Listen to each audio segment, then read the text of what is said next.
सो hi guys, मेरा नाम है doctor Utkarsh and I am doing residency in ophthalmology.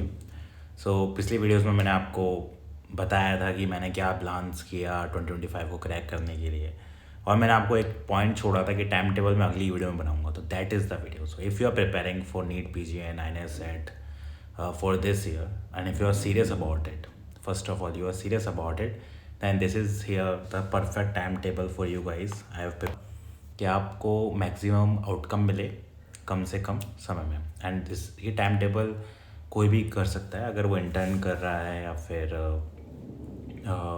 Dropper है और जॉब कर रहा है तो उसके अकॉर्डिंग मॉडिफाई करके वो मैनेज कर सकता है। सो ये realistic time table for NEET PG, क्योंकि हम लोग क्या करते हैं, अनरियलिस्टिक सा टाइम टेबल बना लेते हैं जो 2 दिन हम वो बहुत अच्छे से फॉलो करते हैं, उसके बाद ठन गोपाल हो जाता है।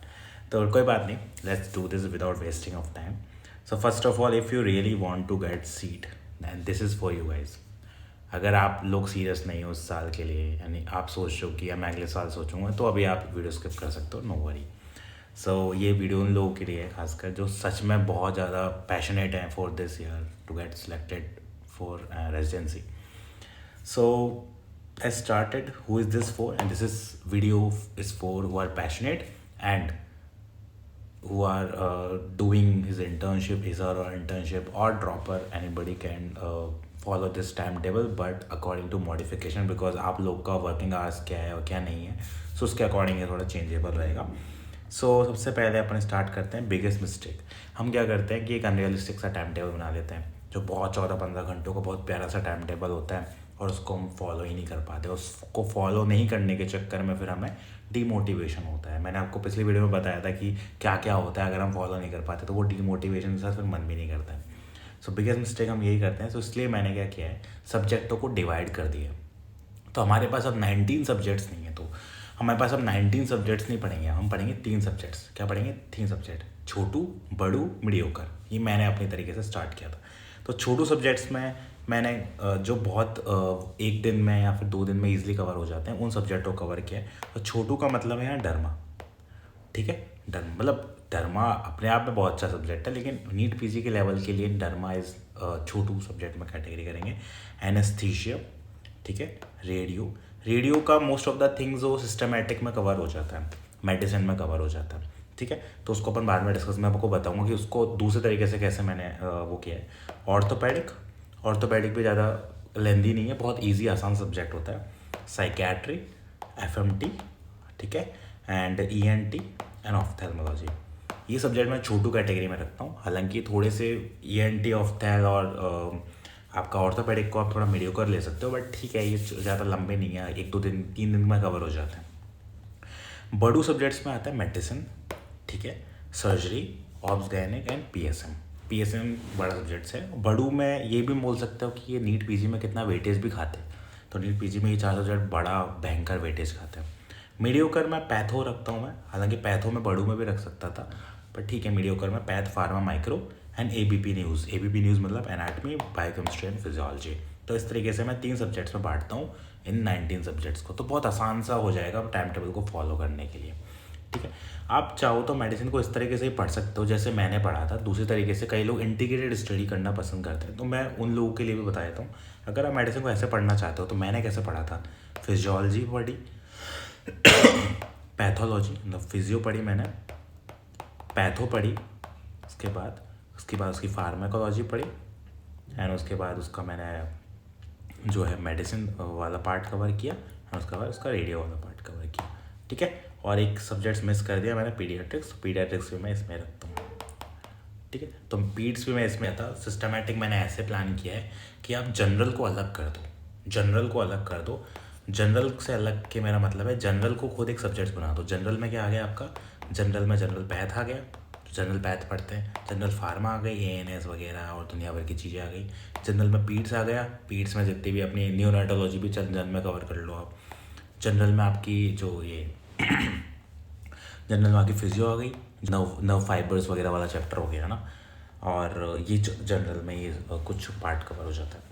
तो इन जनरल से आप जनरल करके और सिस्टमेटिक कवर अलग कर लो, जैसे CNS अलग कर लिया, CVS अलग कर लिया, GIT अलग कर लिया, एंडोक्राइन अलग कर लिया, नेफ्रो अलग कर लिया ना, रीनल अलग कर लिया। तो इस तरीके से पढ़ सकते हो। और सर्जरी में भी, सर्जरी को भी उसी में कवर कर लो, पीड्स को भी उसी में कवर कर लो, रेडियो को भी उसी में कवर कर लो। तो बेसिकली और कम हो जाएगा और बहुत आसान होता है। मैंने किया है इसको फॉलो, बट अभी हम लोग 6 महीने दूर है एग्ज़ाम से। अगर ये 1 साल 2 साल पहले होता, अगर आप अगले साल के लिए प्रिपेयर कर रहे हैं, तो this is the good strategy for you guys. इसमें क्या होता है, लिंक बहुत अच्छा होता है और बहुत अच्छा याद रहता है। आपको हर सब्जेक्ट में अलग अलग चीज़ें पढ़नी होती हैं। जैसे ट्यूबरक्लोसिस है, ट्यूबरक्लोसिस आप हर चीज़ें पढ़ते हो, पैथो में भी पढ़ोगे, माइक्रो में भी पढ़ोगे, फार्मा में पढ़ोगे, मेडिसिन में भी पढ़ोगे, पीड्स में भी पढ़ोगे।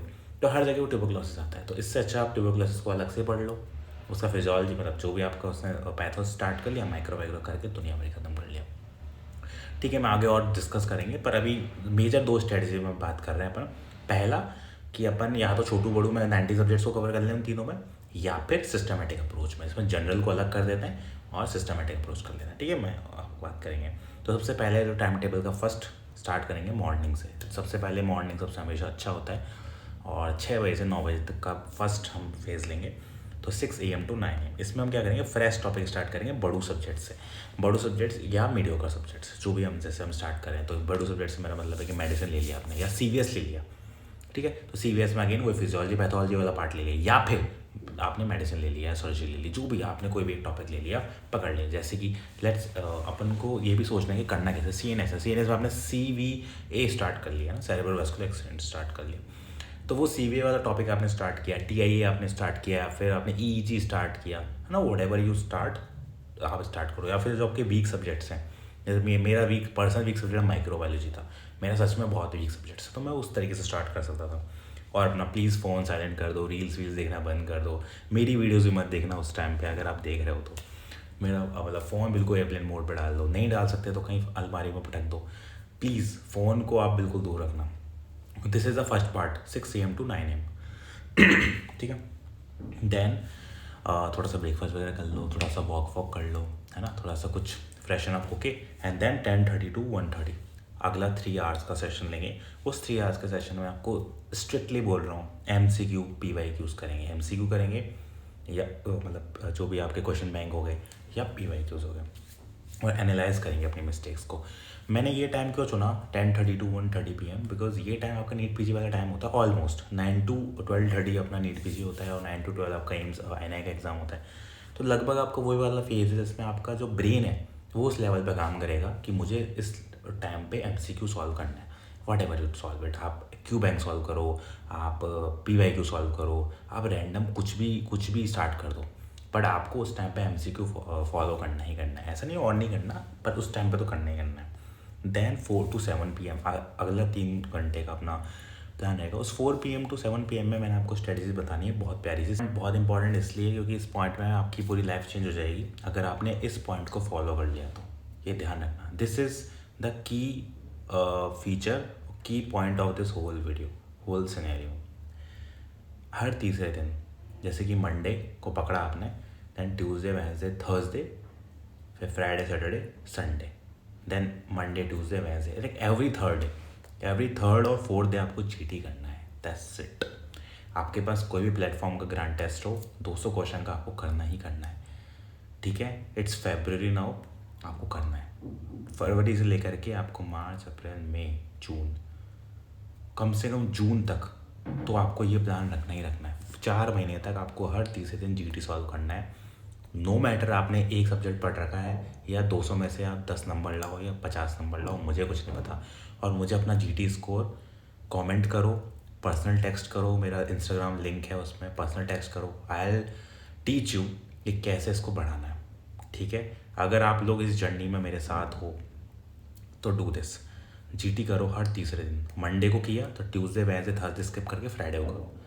ठीक है, अगली हर तीसरे या चौथे दिन, मेरा मतलब कहने का मतलब समझ रहे हो ना, हर तीसरे या चौथे दिन आपको GT करना है, इस 4 से 7 के बीच में, 4 से 7:30 के बीच में, है ना। अगर आप INI का कर रहे हो तो 4 to 7 हो गया, नीट का कर रहे हो तो 4 to 7:30 हो गया। ठीक है, अगर आप जैसे मंडे को आपने GT कर लिया, देन ट्यूसडे को आपको क्या करना है, छोटू सब्जेक्ट उठाना है। छोटू का मतलब आपको पता ही है क्या है, डर्मा, एनेस्थीसिया वगैरह जो भी है। ठीक है, और ध्यान रखना, फिर आता है last part of the day, 9 PM to 11 PM। आपको रिविजन करना है what have you studied from morning, like बड़ू सब्जेक्ट, मीडियोकर, छोटू, MCQ जो आपने खास अलग से रखे हैं, अलग से भी रखना है उनको।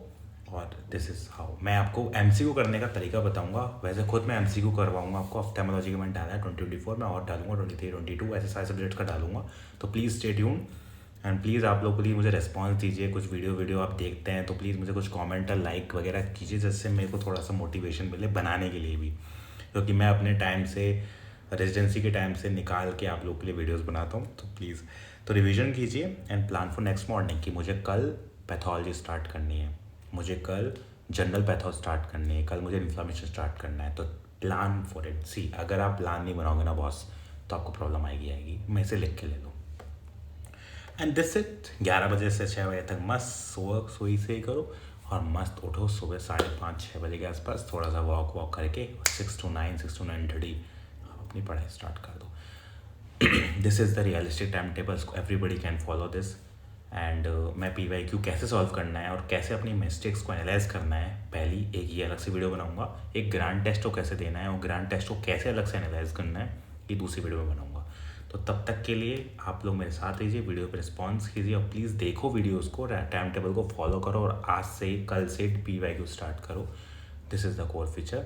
Stay tuned, all the best for your journey. I am with you guys, take care.